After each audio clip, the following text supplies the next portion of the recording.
दोस्तों इस वीडियो में हम लोग हिस्ट्री ऑनर्स के जो थर्ड सेमेस्टर है उनका सीसी 6 पेपर का क्विक रिवीजन करेंगे। दोस्तों इसमें हम लोग क्या क्या कवर करेंगे पहले देख लेते हैं। गुलाम वंश, खिलजी वंश, तुगलक वंश, सैयद वंश, लोधी वंश, विजयनगर साम्राज्य और भक्ति आंदोलन। दोस्तों ये जो विजयनगर साम्राज्य है मैंने गलती से सीसी 5 पेपर में कवर करवा दिया है, तो ये वीडियो मैं पहले से नहीं बनाऊंगा, यानी विजयनगर साम्राज्य इस वीडियो में कवर नहीं करूंगा। तो उसके लिए आप क्या करना है, सीसी 5 वाला वीडियो देख लीजिए, ठीक है, जो इससे पहले अपलोड किया गया था, ठीक है। तो अभी आज हम लोग कवर करेंगे जो स्पेशली दिल्ली सल्तनत वाला जो टॉपिक है उसको आप पूरा कवर करवाएंगे और भक्ति आंदोलन, ठीक है। दोस्तों इसको देख लेने के बाद आपको एक्स्ट्रा कुछ करने की कोई आवश्यकता नहीं है, जो जो करना होगा मैं पूरा बता दूंगा। सिर्फ आपको क्या करना है, इस वीडियो को ध्यान से एक बार देख लीजिए अभी, और एक बार एग्ज़ाम देने से पहले एक बार जरूर देख के जाइएगा, ठीक है। मतलब 2 बार अगर आप देख लेते हैं तो दोस्तों मैं आपको गारंटी देता हूँ कि आपको 10 में से कम 8 से 9 सवाल 100% सही होगा, ठीक है। तो दोस्तों बिना समय गवाए चलिए शुरू करते हैं आज का वीडियो। तो दोस्तों पहले हम लोग देखेंगे दिल्ली सल्तनत, ठीक है। दिल्ली सल्तनत। तो दोस्तों दिल्ली सल्तनत में आप सभी लोग जानते हैं कि 5 प्रमुख राजवंश थे। क्या क्या था आपको ध्यान से समझना है। पहले क्या था, गुलाम वंश, उसके बाद खिलजी वंश, उसके बाद तुगलक वंश, उसके बाद सैयद वंश, उसके बाद लोधी वंश। तो सबसे पहले क्या करना है, आप ये सबको याद कर लीजिए सीक्वेंस, ठीक है। उसके बाद जैसे खिलजी वंश का शासनकाल कब तक रहा, 1206 से लेके 1290 तक, ठीक है। तो ऐसे ही सभी का आपको जो कार्यकाल है वो एक बार पूरा याद कर लेना है, ठीक है।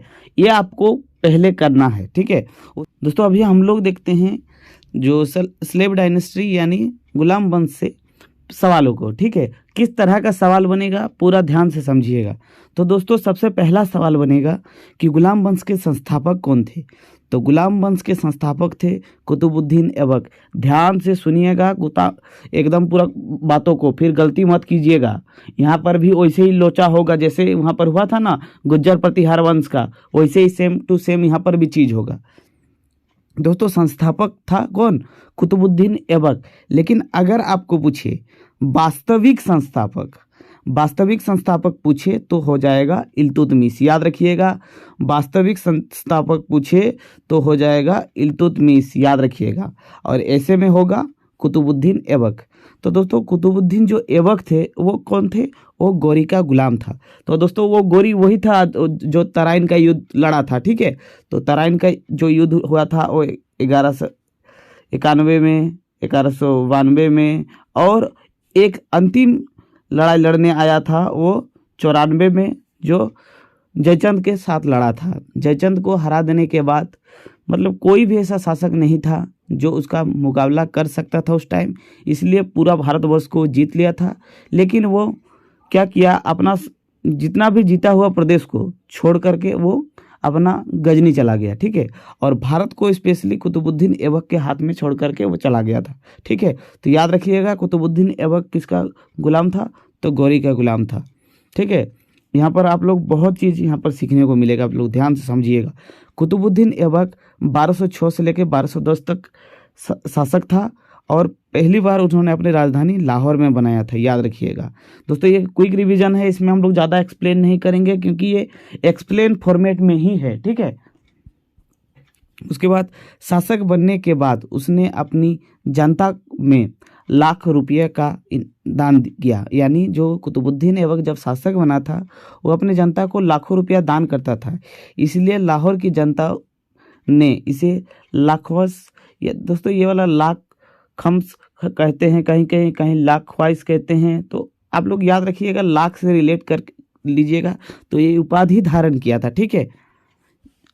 उसके बाद है इसने अपने गुलाम इल्तुतमिश को बदायूं का राज्यपाल नियुक्त किया था। यानी जो उनका एक प्रिय गुलाम था इल्तुतमिश, वो बदायूं के राज्यपाल हुआ करता था, ठीक है। याद रखिएगा, जो बाद में शासक बनता है, ठीक है।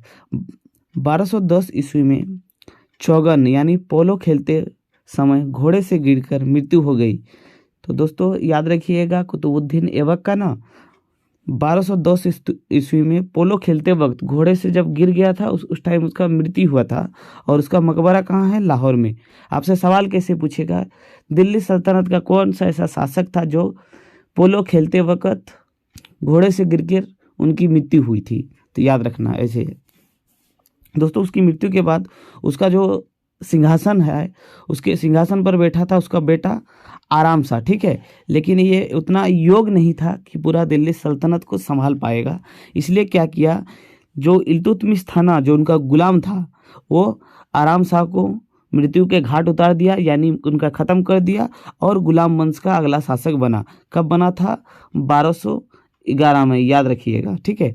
अभी हम लोग इल्तुतमिश को देखेंगे, ठीक है। इंपॉर्टेंट है, ध्यान से सुनिएगा दोस्तों। यहाँ पर सबसे पहले मैं बता देना चाहता हूँ कि इल्तुतमिश को दिल्ली सल्तनत का वास्तविक संस्थापक कहते हैं, ठीक है, वास्तविक संस्थापक। और संस्थापक कैसे होगा? कुतुबुद्दीन ऐबक, ठीक है। यह भारत का पहला सुल्तान था क्योंकि इस सुल्तान की उपाधि खलीफा द्वारा प्राप्त हुई थी, यानी दिल्ली सल्तनत का जो पहला शासक था वह पहला ऐसा सुल्तान था जिसका जो पद है ना वो खलीफा द्वारा प्राप्त दिया गया था, ठीक है। उसको सुल्तान की उपाधि दिया था कौन? खलीफा, ठीक है। आखिर सुल्तान कौन था? इब्राहिम लोधी। इब्राहिम लोधी को भी सुल्तान की उपाधि दिया गया था खलीफा के द्वारा। दोस्तों next question very very important है कि 1221 में चंगेज खान, जिसका नाम था तेमुजिन, ठीक है, मंगोल का आक्रमण हुआ था किसके टाइम पे? इल्तुतमिश के टाइम में। उसके बाद दोस्तों यहाँ पर ध्यान दीजिएगा, किसने चांदी और तांबे की सिक्का चलवाए, जिसमें चांदी को सिक्के को टंका, ठीक है, याद रखिएगा, ये सवाल पूछा जा सकता है ना। टंका किस धातु का था दोस्तों? चांदी का। और तांबे का क्या था? चीतल। आपसे सवाल पूछ सकता है कि टंका और चीतल नामक दो सिक्के किसने चलवाया था? तो इल्तुतमिश ने चलवाए थे, याद रखिएगा। उसके बाद दोस्तों ये वेरी वेरी इंपॉर्टेंट है, वेरी वेरी इंपॉर्टेंट। आप समझ रहे हैं वेरी वेरी इंपॉर्टेंट का मतलब, ठीक है। इल्तुतमिश ने तुर्क ए चलगानी का मतलब क्या है? एक 40 ग्रुप मतलब सदस्यों का एक ग्रुप बनाया था, जो सब के सब आमिर हुआ करते थे। आमिर का मतलब उसको हर मामले में मतलब विचार देते थे, उसका राय मशवरा लेते थे कौन? इल्तुतमिश। तो ग्रुप का निर्माण किसने किया था? इल्तुतमिश ने किया था, ठीक है, याद रखिएगा, इंपॉर्टेंट है। दोस्तों नेक्स्ट प्रश्न है, किसने एकता प्रथा, युद्ध में जीते गए जमीन को सैनिक में बांट दिया जाता था, की शुरुआत किया था? तो ये भी किसने किया था? इल्तुतमिश ने किया था। दोस्तों आगे चलते हैं। दोस्तों यहाँ पर मैं आपको एक टॉपिक पूरा आप क्लियर करवा देता हूँ। तो दोस्तों आप लोग देखेंगे दिल्ली सल्तनत में कुतुब मीनार। तो दोस्तों कुतुब मीनार क्या है? कुतुब मीनार का जो निर्माण किया गया था, तो सबसे पहले कौन किया था? कुतुबुद्दीन ऐबक ने, ठीक है। और कुतुबुद्दीन ऐबक ने लेकिन पूरा नहीं किया था। उसके बाद उसका ऊपर मंजिल किसने तैयार किया था? इल्तुतमिश ने। और बाद में हम लोग जब देखेंगे फिरोज शाह तुगलक ने उसका पूरा निर्माण करवा दिया था, ठीक है। यानी कुतुब मीनार को बनने में भी 3 पीढ़ी लगा था पूरी बनने में, ठीक है।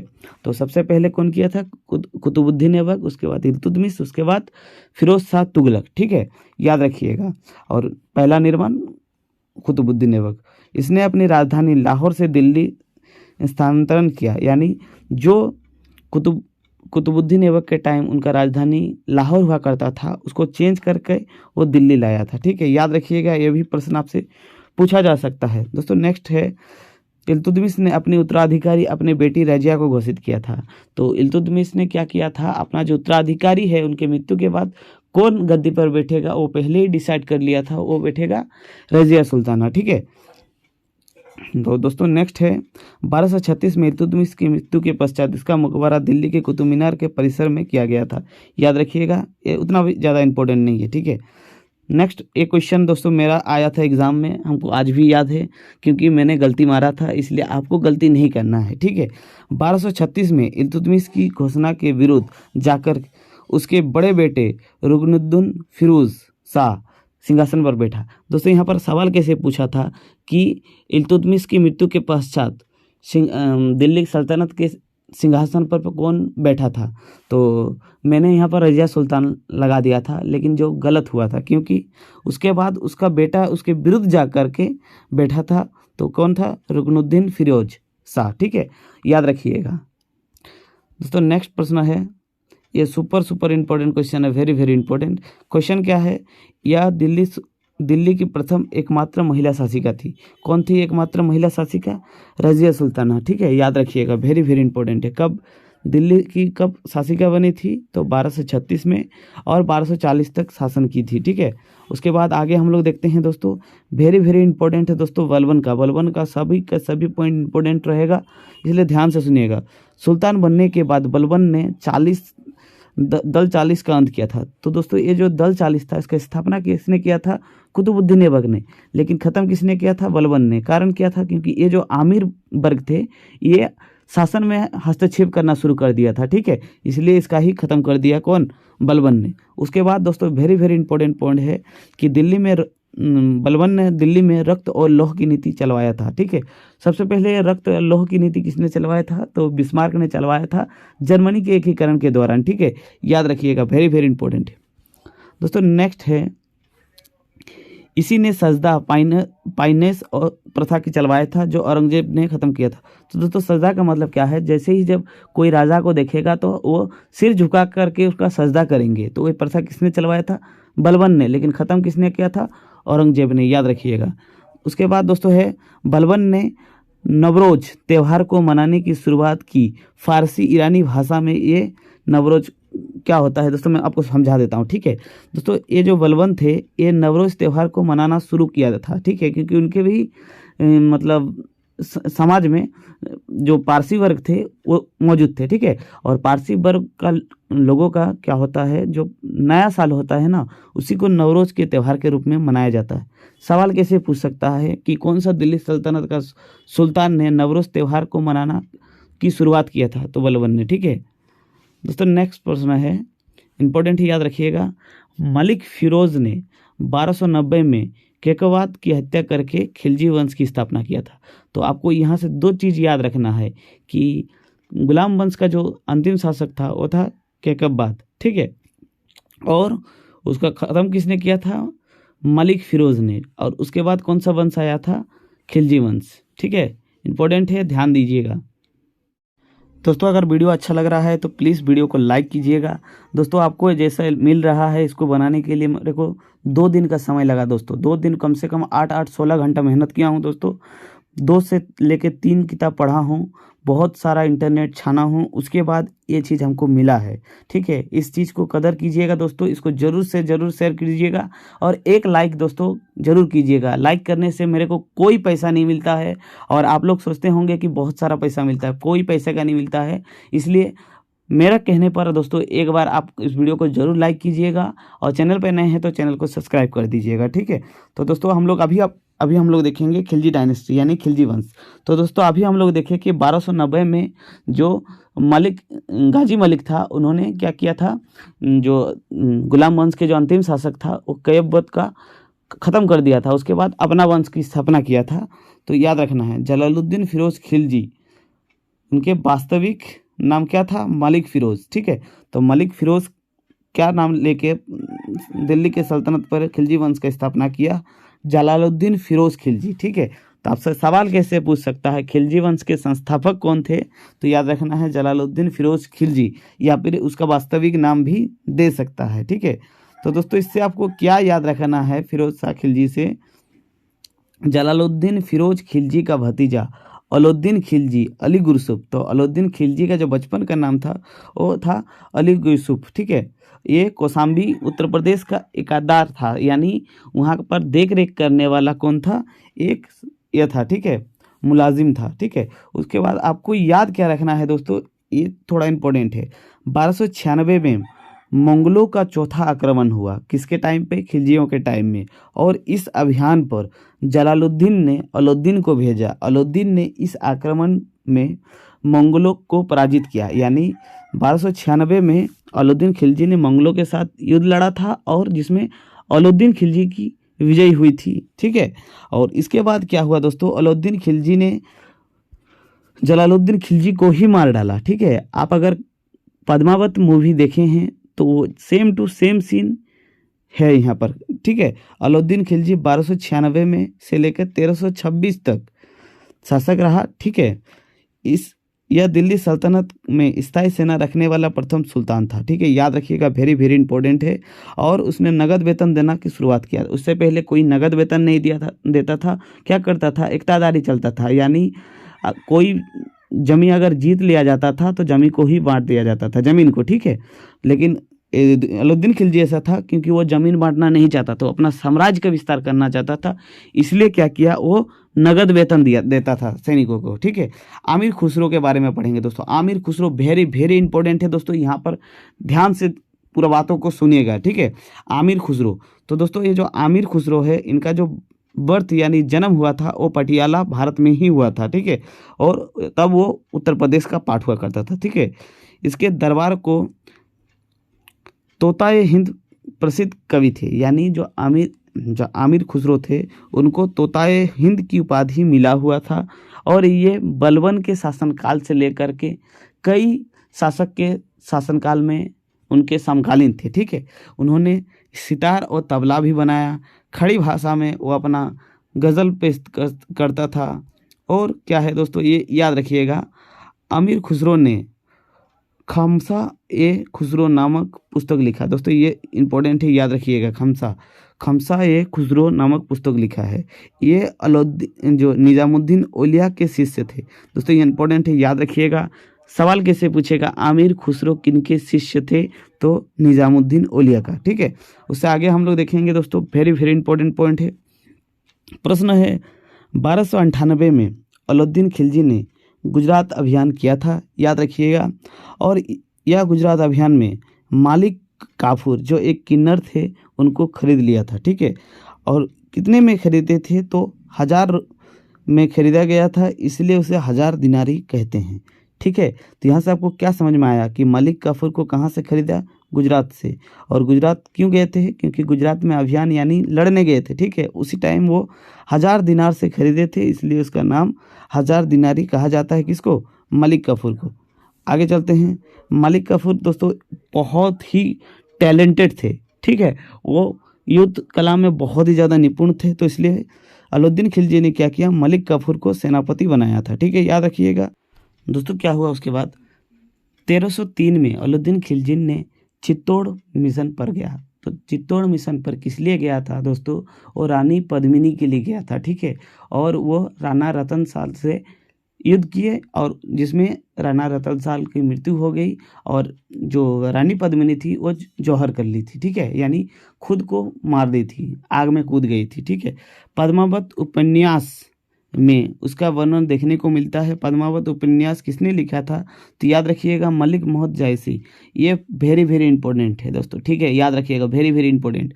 सवाल कैसे पूछेगा, पद्मावत उपन्यास के लेखक कौन है, मलिक मोहम्मद जायसी। ठीक है, ठीक है, आगे हम लोग चलते हैं दोस्तों।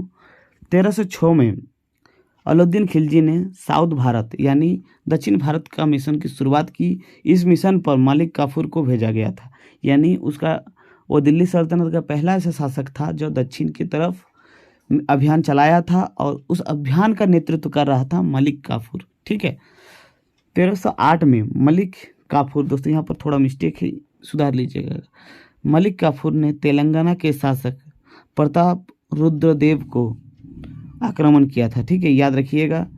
तो दोस्तों क्या हुआ था यहाँ पर, 1308 में जब दक्षिण भारत का अभियान कर रहे थे, तो मलिक काफूर ने तेलंगाना के शासक रुद्रदेव पर आक्रमण किया था। ठीक है, याद रखिएगा। और वहाँ से क्या हुआ दोस्तों, ये जो मलिक काफूर है, मलिक काफूर ने जब रुद्रदेव को आक्रमण किया था, तो रुद्रदेव ने अपने जान बचाने के लिए कोहिनूर हीरा उसको दे दिया था। किसको, सुल्तान को। ठीक है, याद रखिएगा। सवाल कैसे पूछेगा कि कोहिनूर हीरा को कहाँ से प्राप्त किया गया था, तो तेलंगाना से। कौन सा, वो सब बताऊंगा। ठीक है, चलिए उसके बाद देखते हैं। यह हीरा सबसे पहले अलाउद्दीन खिलजी को मिला था, याद रखिएगा। तो जो कोहिनूर हीरा है सबसे पहले किसको मिला था, अलाउद्दीन खिलजी को। ठीक है, और ये कहाँ से मिला था, तो गोलकुंडा है दोस्तों, यहाँ पर गोलकुंडा के खान से मिला था, जो हैदराबाद तेलंगाना में निकला था। ठीक है, आगे चलते हैं। दक्षिण भारत तक साम्राज्य का विस्तार करने के बाद अलाउद्दीन खिलजी ने एक उपाधि धारण किया था दोस्तों। उस उपाधि का नाम था सिकंदर ए सानी। वेरी वेरी इंपॉर्टेंट है, वेरी वेरी। सवाल पूछेगा सिकंदर ए सानी की उपाधि किसने धारण किया था, तो अलाउद्दीन खिलजी ने धारण किया था।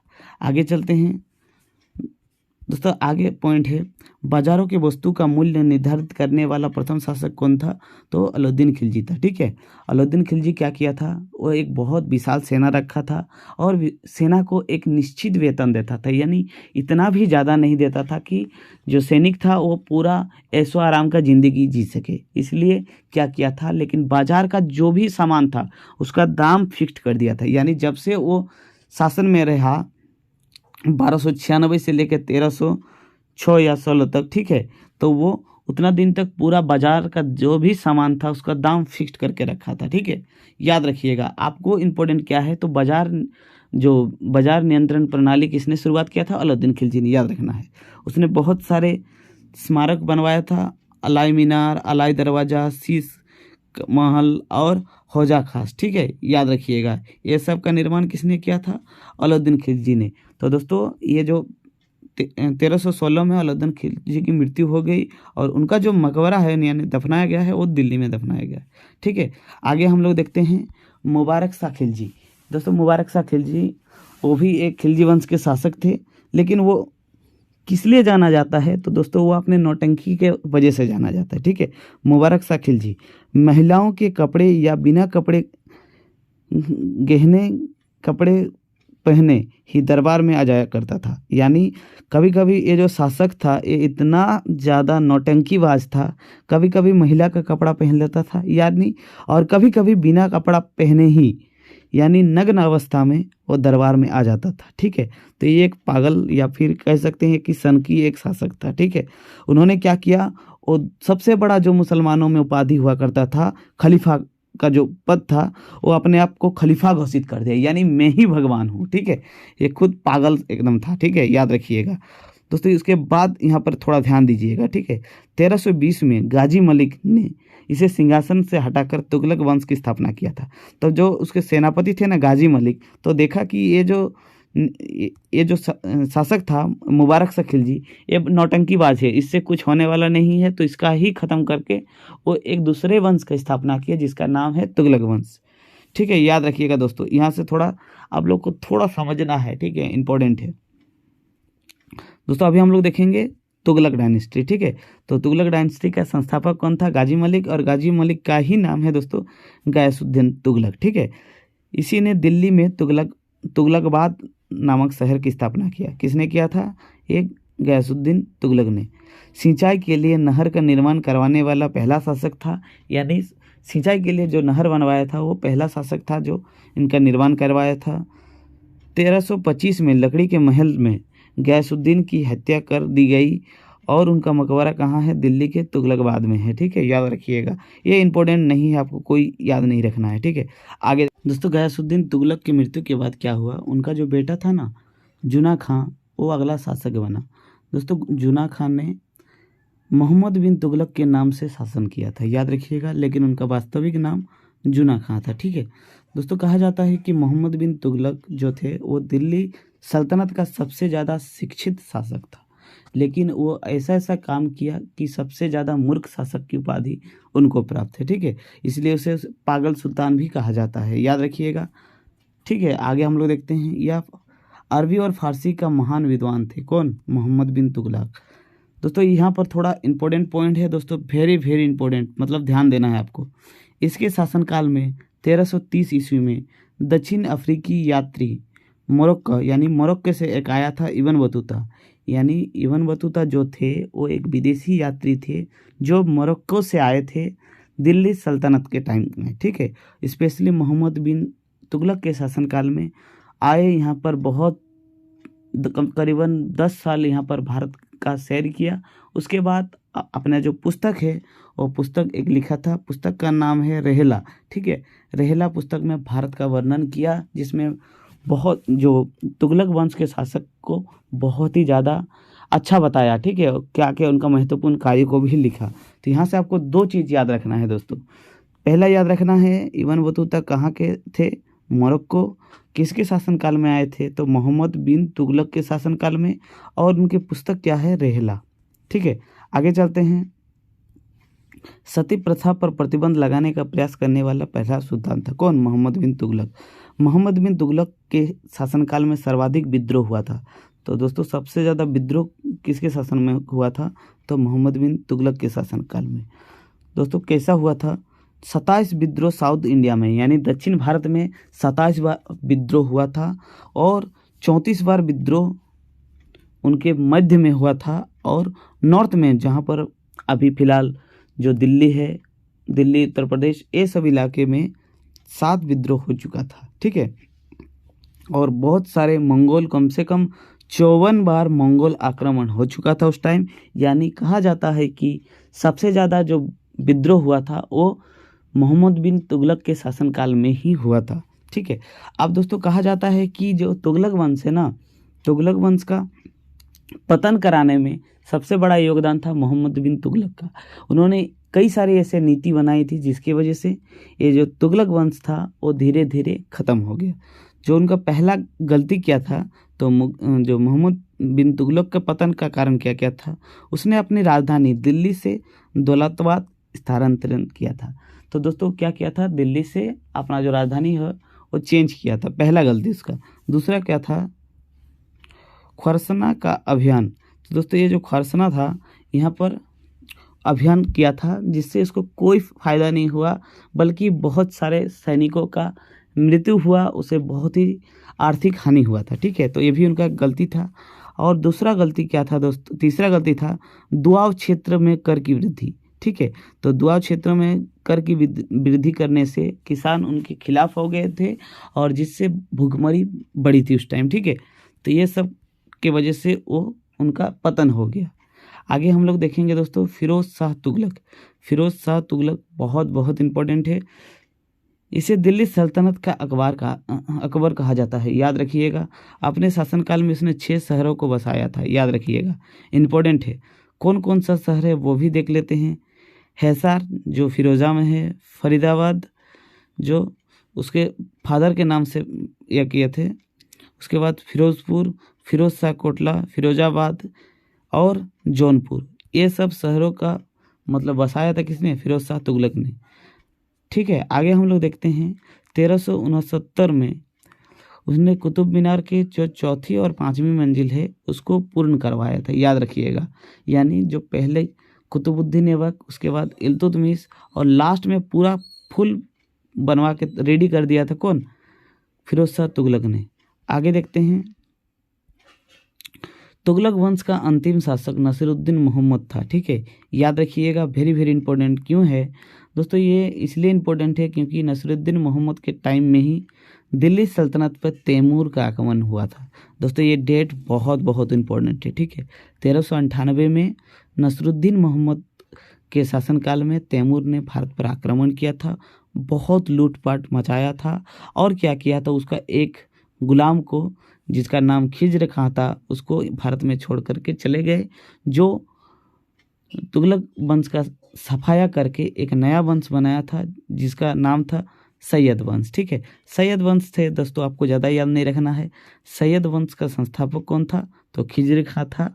शासन कब से कब तक था? तो वो 1414 से लेके 1451 तक शासन किया। ठीक है, आगे चलते हैं दोस्तों।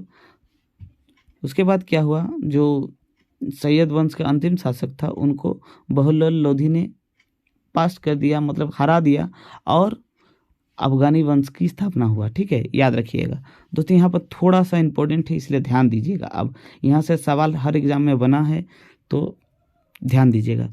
लोधी वंश की संस्थापक कौन था दोस्तों? सबसे पहले पूछेगा तो हो जाएगा बहुल्लुल लोधी। ठीक है, लोधी वंश के संस्थापक कौन थे? बहुल्लुल लोधी। और इससे इतना ही सवाल बनता है। ठीक है, उसके बाद यहाँ पर थोड़ा आप लोग ध्यान दीजिएगा। उसके बाद उसका जो उत्तराधिकारी हुआ वो हुआ सिकंदर लोधी। सिकंदर लोधी से दोस्तों आपको 2 चीज़ याद रखना है। पहले यह कि 1504 ईस्वी में सिकंदर लोधी ने आगरा शहर की स्थापना किया था। सवाल पूछेगा आगरा शहर की स्थापना किसने किया था? तो सिकंदर लोधी ने। ठीक है, और उन्होंने जमुना के किनारे सिकंदराबाद के नाम से जाना जाता है। यानी एक सिकंदराबाद शहर का भी स्थापना किसने किया था? सिकंदर लोधी ने। उसके बाद क्या किया था दोस्तों, उन्होंने 1506 ईस्वी में अपनी राजधानी दिल्ली से क्या चेंज कर दिया? आगरा को चेंज कर दिया। ठीक है। सिकंदर गाजी, इसने भी कुतुब मीनार की मरम्मत करवाई थी। तो दोस्तों ये सिकंदर जो लोधी है, उन्होंने भी क्या किया था? वो मरम्मत करवाया था, यानी टूट फूट जो था उसको रिपेयर करवाया था, यानी पूरा कंप्लीट नहीं करवाया था। ठीक है। उसके बाद उसका जो अगला उत्तराधिकारी होता है जो सिकंदर लोधी का, वो होता है उनके पुत्र इब्राहिम लोधी। तो दोस्तों इब्राहिम लोधी से आपको 2-4 चीज़ याद रखना है, वेरी वेरी इंपॉर्टेंट है दोस्तों। ये सवाल हाल ही में एसएससी सीजीएल में पूछा गया था। ठीक है। तो यहाँ पर थोड़ा ध्यान दीजिएगा। 21 अप्रैल 1526 ईस्वी में पानीपत के प्रथम युद्ध लड़ा गया था। ठीक है। तो पानीपत का प्रथम युद्ध ये डेट को लड़ा गया था बाबर और इब्राहिम लोधी के बीच में। ठीक है। बाबर ने इब्राहिम लोधी को इस युद्ध में हरा दिया और उसके बाद दिल्ली सल्तनत का खत्म हो गया। ठीक है। उसके बाद कौन सा वंश आया? मुगल वंश। ठीक है। और ये सवाल क्यों इम्पोर्टेंट है दोस्तों, यहाँ पर थोड़ा समझिएगा। दिल्ली सल्तनत का एकमात्र सुल्तान जो युद्ध में लड़ते लड़ते मारा गया और उसका जो मकबरा भी है वो है पानीपत में। ठीक है। याद रखिएगा, वेरी वेरी इंपॉर्टेंट है, बहुत बहुत इंपॉर्टेंट है। मतलब किस लिए इंपॉर्टेंट है? वही है कि वो युद्ध लड़ते लड़ते ही मर गया था और पानीपत के युद्ध में लड़ा था, पानीपत में ही उसका मकबरा है, इसलिए इंपॉर्टेंट है। ठीक है। तो दोस्तों ये रहा आपका दिल्ली सल्तनत। ठीक है दोस्तों, अभी हम लोग भक्ति आंदोलन को देखेंगे। तो भक्ति आंदोलन से भी आपके एग्जाम में सवाल बनेगा। तो दोस्तों पहला सवाल है, सूरसागर के रचनाकार है। तो सूरसागर का रचनाकार कौन है? सूरदास। नेक्स्ट है, सुलह एक कुल विचारधारा जिसके तहत किसी को भी किसी भी धर्म खास मानने को बाध्य से दूर रखा गया है, किसका है? ये अकबर का था। ठीक है। नेक्स्ट सवाल है, संत कबीर का जन्म कहाँ हुआ था? दोस्तों वेरी वेरी इंपॉर्टेंट है। संत कबीर का जो जन्म हुआ था वो मगहर वाराणसी में हुआ था। ठीक है। नेक्स्ट प्रश्न है, शिवाजी की आध्यात्मिक गुरु कौन थे? तो रामदास थे। नेक्स्ट है, रामानुज के अनुयायी को कहा गया है। तो रामानुज के अनुयायियों को कहा गया है वैष्णव। ठीक है। नेक्स्ट है, रामचरितमानस लिखा है तुलसीदास ने। नेक्स्ट सवाल है, यदि संस्कृत देवभाषा है तो क्या मेरी मातृभाषा मराठी देशु भाषा है? ये युक्त है, यानी कथन किसका है? एकनाथ का। ठीक है। नेक्स्ट प्रश्न है, मीराबाई के पति का नाम क्या है? तो राजकुमार भोजराज। ठीक है।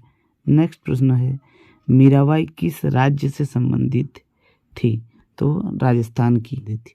नेक्स्ट है, महाराष्ट्र के भक्त संप्रदाय किसकी शिक्षाओं द्वारा फैली थी? तो वो संत ज्ञानेश्वर की। ठीक है। आगे चलते हैं, भक्त को दर्शन आधार प्रदान करने वाले आचार्य थे शंकरदेव। ठीक है। याद रखिएगा, वेरी वेरी इंपॉर्टेंट।